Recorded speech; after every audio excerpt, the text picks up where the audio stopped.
નમસ્તે વિદ્યાર્થી મિત્રો। તો આ છે આપણા ધોરણ 10 બોર્ડનું પ્રથમ પેપર ગુજરાતીનું। તેમાં આપણે થોડું જોઈ લઈએ છીએ કે સૌ પ્રથમ તમને ઉચિત જોડકા જોડવાના કીધા છે એ તમે કરી શકો છો। પછી ભૂલી ગયા પછી કૃતિ, તો આમાં જવાબ છે ત્રીજો પુરુષ। ત્રીજો પુરુષ નામના મૂળ સંગ્રહમાંથી લેવામાં આવી છે। છત્રી કૃતિમાં ભૂલકપણામાંથી ખાલી જગ્યા નિષ્પન્ન થાય છે, તો એ તમારે લખવાનું છે। વટપત્રમાં સૂતેલા ભગવાનના મોઢા ઉપર ભુવન મોહન હાસ્ય હતું। ડાંગવનો કૃતિમાં લેખક કવિ કયા છે? રાજેન્દ્ર શુક્લ છે એમાં લેખક છે। હોસ્પિટલની શોભામાં શાનાથી વધારો થઈ શકે? તો એમાં ઓછામાં ઓછા ખાટલાઓ, વધુમાં વધુ ખાટલાઓ ખાલી રહે તો એની શોભામાં વધારો થઈ શકે। હિમાલય સાહસ કે કૃતિમાંથી તમારે લખવાનું છે। એના પછી છે વિભાગ બી માં મુદ્દાસર પ્રશ્નો છે તમે લખી શકો છો। પછી જોડકા જોડવાના છે તો એ પણ તમે લખી શકો છો। વિનોદ જોશી, હું એક એવો ગુજરાતી, બરાબર, તો એ રીતે તમે લખી શકો છો।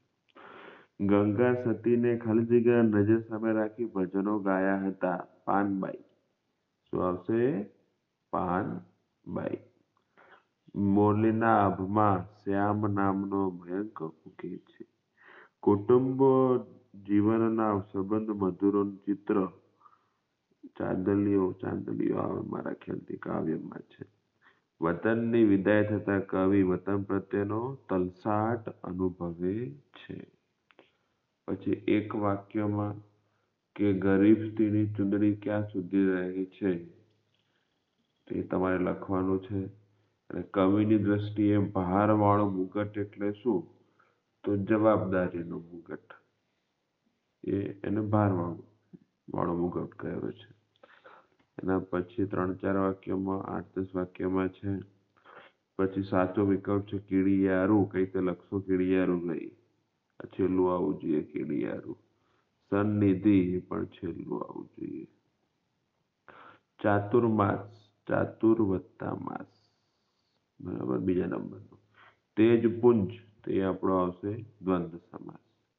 જોડણી ભેટ, સૂર તો શું થાય? નાદ, આ સૂર તો થાય દેવ। ભાવદ્ર બનીને એ તો નજર પીંછીને ધૂળ પર પ્રસવારી રહી હતી, તો આમાં આવશે રૂપક અલંકાર। સુરક્ષિતમાં ઈત પ્રત્યય લાગે છે એટલે પર પ્રત્યય, પાછળ આવ્યો ને, પર પ્રત્યય લાગે છે। એના પછી છે સમાનાર્થી શબ્દો કીધા છે, તેમાં પણ આપણે જોઈ લઈએ છીએ। ઓથ, ઓથ એટલે સહારો થવો જોઈએ। સાંજ એટલે સંધ્યા। કંચન એટલે સોનું થાય, સોનું છે દ્રવ્યવાચક સંજ્ઞા। દાવ પેચ રમવા, યુક્તિ પ્રયુક્તિ રમવી। બાંધી મુઠ્ઠી લાખની, વાત ઘરની બહાર ના કરવી, ઘરની અંદર જ રાખવી। સબને ઓઢાડવાનું લુગડું કફન। એના પછી છે શ્યામનો વિરોધી શબ્દ, તો એનો વિરોધી શબ્દ થાય ધવલ। શ્યામનું શું થાય? ધવલ।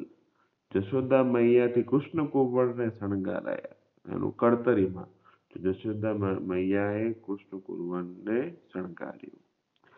તળપદા શબ્દો છે કોભણ એટલે ખાડું થવું જોઈએ મારા ખ્યાલથી। તીર્થ થોડા ડગલા આગળ ચાલ્યો, થોડા સંખ્યાવાચક વિશેષણ। ક્રિયા વિશેષણ કદી, સમયવાચક ક્રિયા વિશેષણ। સૌંદર્યનો ધ્વનિ સ વત્તા ઔ વત્તા ન, એ રીતે તમારે લખવાનું છે।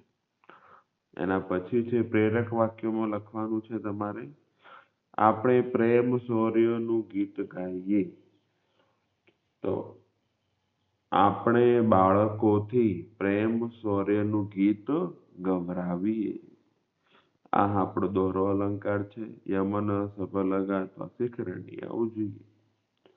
એના પછી અર્થ વિસ્તાર લખવાનો છે, પછી સંક્ષેપીકરણ છે, માતૃભાષાનું મહત્વ છે, નારી તો નારાયણી એ પણ તમે લખી શકો છો, વૃક્ષો ઉગાડો અને પર્યાવરણ બચાવો એ પણ તમે લખી શકો છો. તો આ હતું આપણા ધોરણ 10 ના ગુજરાતીનું પેપર. અહેવાલ પણ છે અતિવૃષ્ટિના કારણે જે તારાજી સર્જાય છે એનો. તો એને વધુ ને વધુ મિત્રો સુધી શેર કરવા વિદ્યાર્થી મિત્રો તમને વિનંતી છે.